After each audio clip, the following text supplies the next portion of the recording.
Hello and welcome to The Pulse.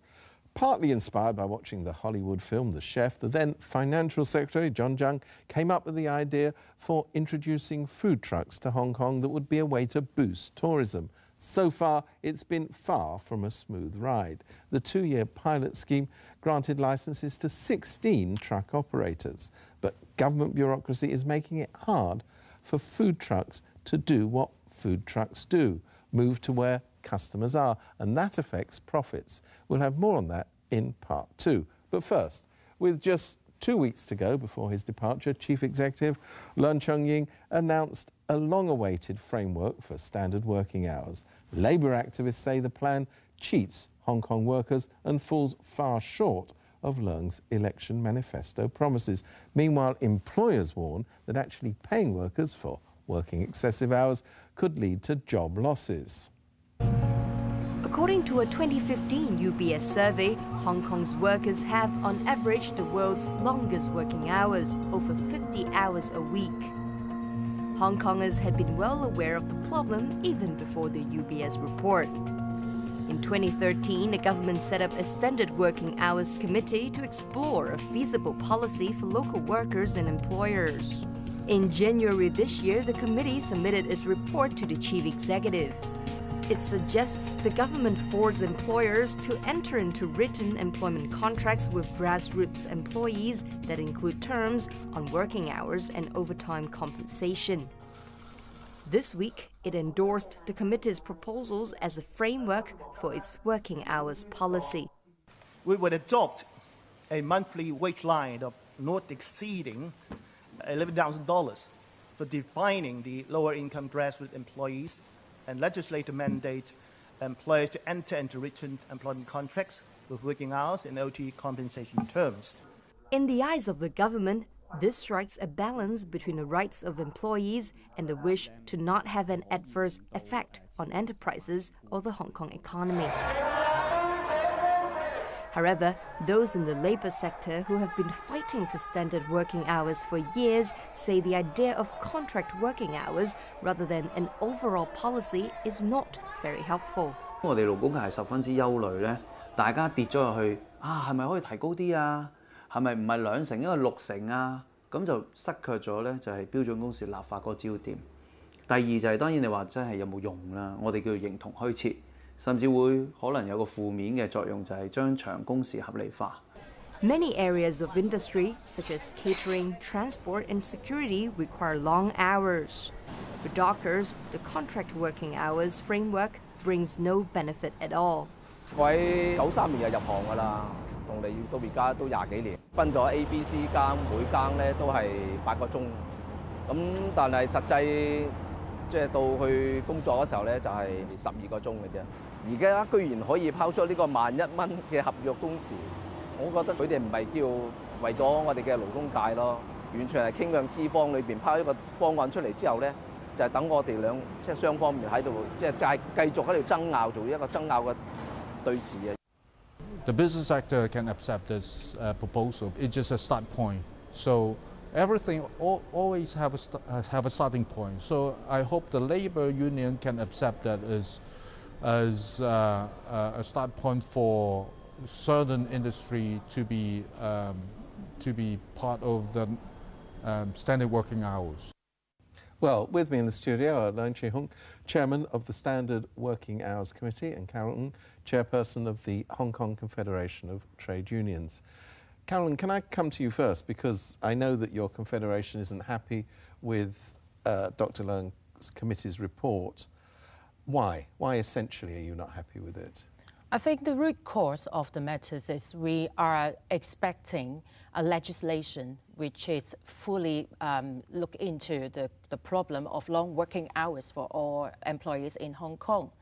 At the moment, the framework just been announced a few days ago, just talking about limited certain group of the people which will be looking to the protections which is below earning 11,000. First of all, the idea to limit people's protections according to the amount they earn, which is entirely wrong, which is departed from the idea which we pursuing for years and years. Long working hours need to be resolved because it's related to lots of the problems like social problems and domestic problems, and we need to have work-life balance, etc., etc. So obviously, we are not happy. First of all, is that there can never be a one-size-fits-all issue. Second thing is that because it's so controversial, we believe that the best approach would be to say, look, let's look at certain areas which we all can agree and leave those that we may not be able to agree and continue to discuss it. We came back to a conclusion that, as we recommended, two very important things. One is that we believe that at this point in time, there really should be a regulating working hour by law. That's why we recommend to the government that every employer and every employee should sign a proper legalized contract, which includes working hours, time off, lunchtime, etc. Our second recommendation is that we believe that currently there are lots of employees who are working overtime and they never get proper compensation. I think the point that's being made is that you've just set the bar so low that it's not worth talking about. You mean the 11? The 11,000, the various conditions. Well, you see, the report never recommend a line. The line was imposed by government after further This is the discussion 11,000. of the 11,000. I think they have looked at the best way for the labor side, the acceptability of the employers and also Hong Kong's economic Do you personally situation. think that's too low? Well, line? I never come down to a particular line. And I must point out this, that I believe that the way that they draw this line, the labor side has a responsibility. Because throughout the whole consultation, I've been repeatedly requesting the labor side to give me a line. Why didn't you do that? They never did. Well, I myself or my organization was not part of this committee, but as far as we know, since the January of 2016, the Labour's representative have been boycotted the committee. And because there's no consensus ever made, the government need to legislate according to every day's working hours limit. This is what we all the time pursuing. And we never expect come into and never agree, first of all, became one of the contractual terms, or leave it as open as it is, leave it for the employers to put it in your contract. But just on the question of a minimum, so you're basically saying that it simply should cover the entire workforce? Oh, of course, yeah. You might look into certain kinds of industries, and you look at what other countries doing, yeah? They can identify what or a different kind of work into what categories have different exclusions or extensions or attachments, whatever. But you simply just saying that now leave it as a contractual term is completely wrong and it's out of our expectation. We don't agree that. Why is it left at that? Well, as I said, we believe that there's no such thing as a one-size-fits-all. Every job, every profession, every industry is entirely different. Take an example. Somebody with a salary income of, say, 50,000 or more, their management position, how can we actually tell them, look, your working hours, X hours? When they go off duty, if something happens to their factory or their company, a fire or whatever, are they saying that, look, sorry, I'm off duty? So we believe that the best way and the only way that really should work should be to limit it to those that are low salary, low income, low bargaining power, and low skill. And that's why we said, look, why don't we ensure that everybody would have a proper contract? Now, the argument is that the labor members say that, look, when we come down to a contract, the employers always have their say. I agree. But if the employer imposes a contract which is ridiculous, first of all, they can always reject. Second thing is today, when the whole world is so transparent, you can't run off with a ridiculous working hour contract. And can I just ask you finally, Carol, briefly I'm afraid, do you think it would be better to have no legislation on the grounds currently proposed or wait? In other words, you think it's so bad that it's better not to have that and just wait for something else? Yeah, it's better not to have that. We make it very clear. And the next chief executive, Mrs. Carrie Lam, she might have to carry on how to resolve this situation. And we can't accept that as it is. Right. Yeah. Well, thank you both very much indeed. And we'll be back after the break. We'll see you then.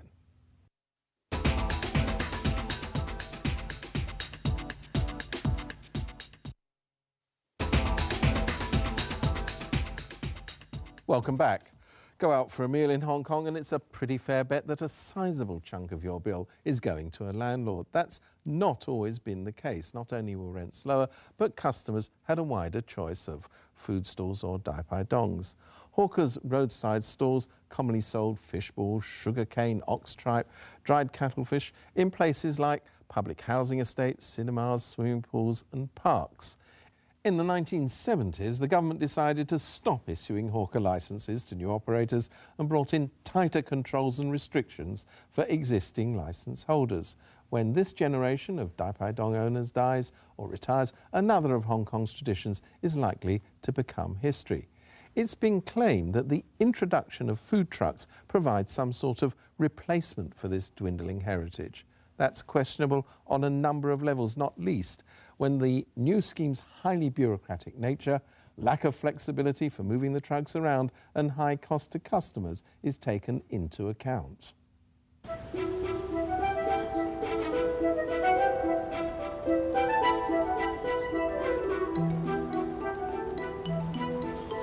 基本上佢係俾一啲最靜啊、最僻嘅位你，總之揾個位安置咗你就算啦。個都係捱緊嘅，唔樂觀，完全唔樂觀。不過佢就已經係投資落去啦，冇理而家嚟搶解嘅。佢而家嗰個規矩定得太死硬啦，太唔靈活啦。咁我諗呢個都係其實今次失敗嘅原因咯。 The idea of introducing food trucks to Hong Kong was first announced by the then Financial Secretary John Tsang in his 2015 budget speech. 我已經要求相關部門盡快落實便利業界營運露天食肆嘅建議，並研究將外地流行嘅美食車，即係 food truck 引入本港。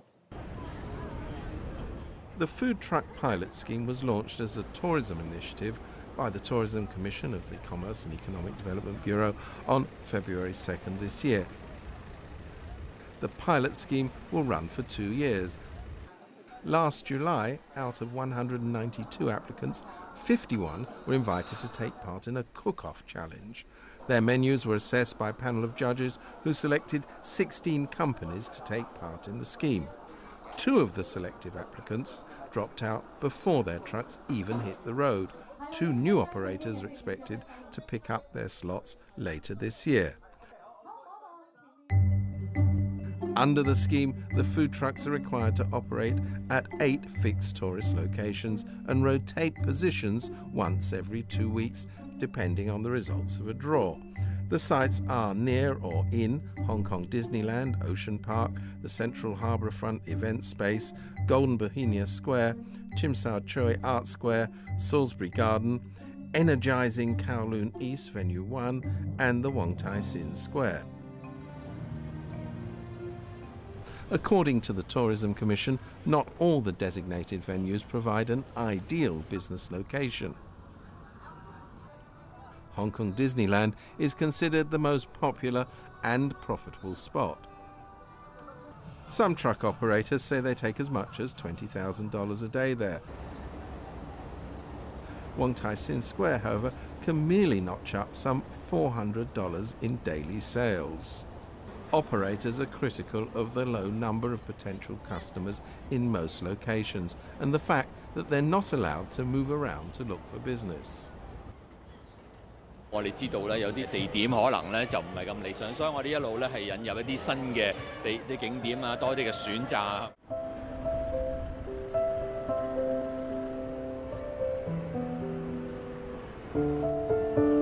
你而家整緊呢個係咩啊？我哋嘅招牌菜啊，黯然燒雲漢堡咯，就係贏比賽嗰個漢堡咯。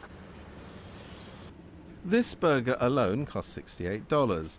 Gordon Lam is the operator of Table 7 XW Burger, a Hong Kong-style food truck selling mainly hamburgers, hot dogs and Hong Kong milk tea.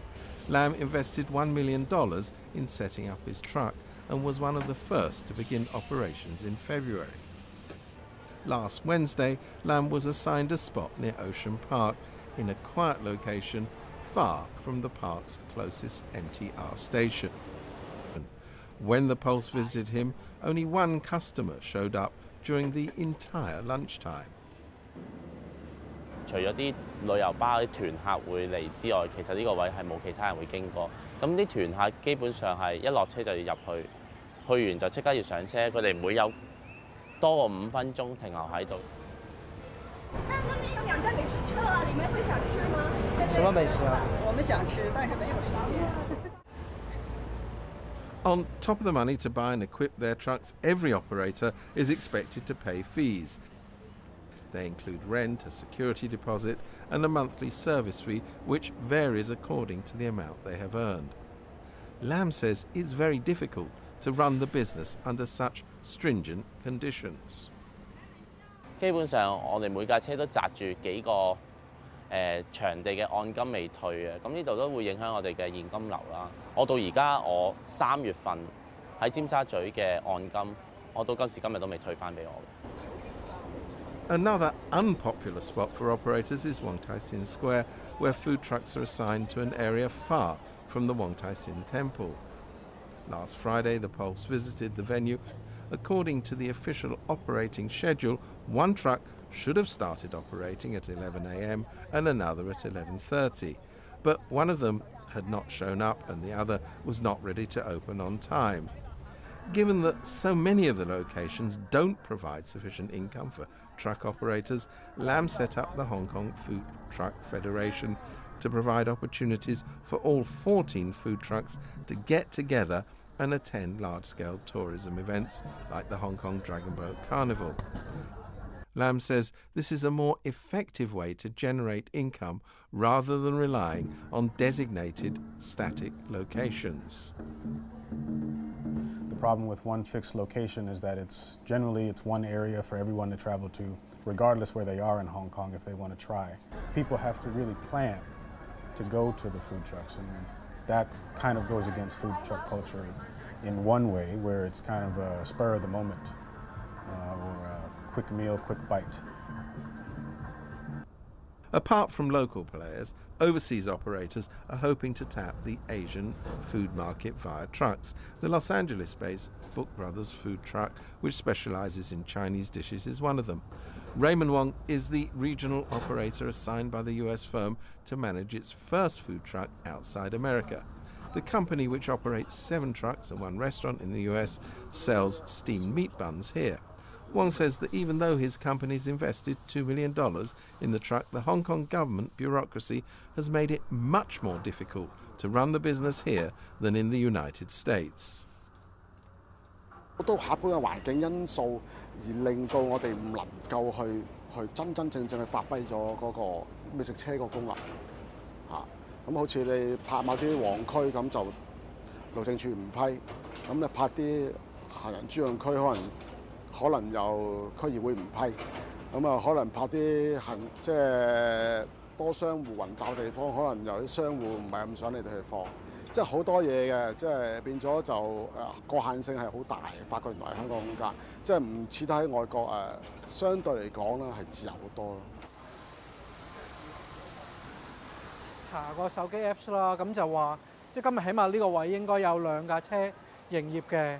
咁但係嚟到咁佢唔見咗蹤影，其實都幾不負責任嘅。如果你認為嗰間鋪頭開，咁你去到咁佢結果唔開，咁其實真係好可以話一個反宣傳咯，我覺得。